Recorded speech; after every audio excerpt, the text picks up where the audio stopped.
have looked at application layer, we have looked at how security is achieved in an application.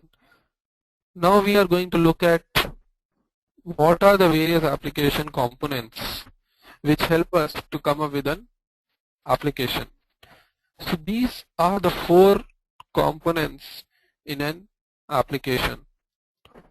The foremost important one is an activity, which is nothing but a screen on a UI which you can see in the mobile device. You can actually instantiate an activity from any other activity or screen. And if you want to do it, if you really look at the UI of any mobile device, you get one screen, or you have a home application or home screen. You press some soft key or hard key, it gives you another screen. So that screen is nothing but an activity in case of Android. And when you want to switch from one screen to another screen or one activity to another activity, Android uses a mechanism of messaging which is called intent and intent filters. Intent and intent filters, which help us to move from one screen to other screen. We are going to look at these intents and intent filters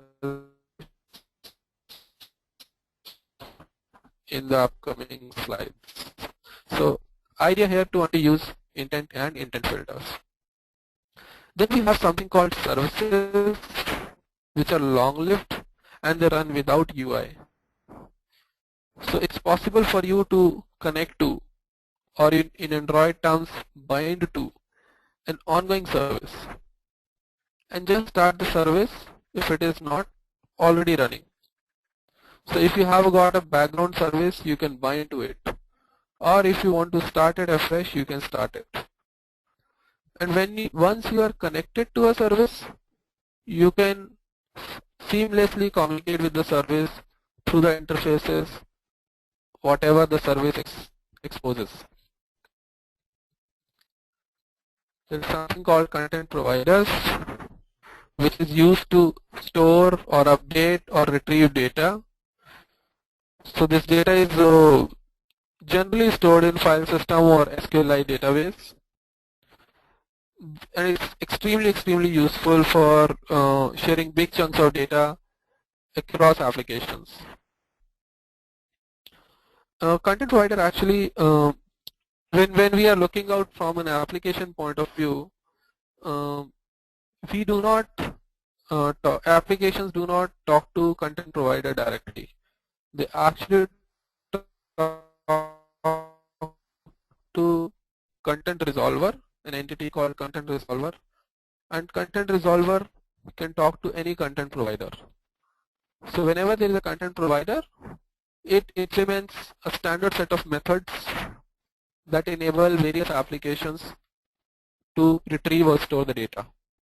But how applications really do it? They invoke content resolver APIs, and then content resolver talks to content provider to achieve the required functionality. Earlier in the session, we were talking about broadcast receivers.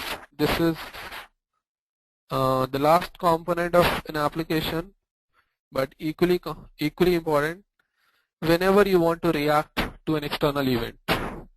To take an example, let's say you get an incoming call on your mobile phone and you want to do something extra than the default application whenever a call comes. So you got to register the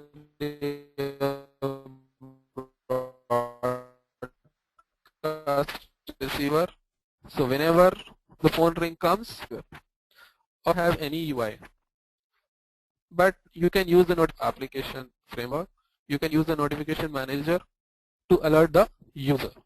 So your update may come in the status bar at top of the mobile phone, showing the current status update. Okay, so we have seen what are the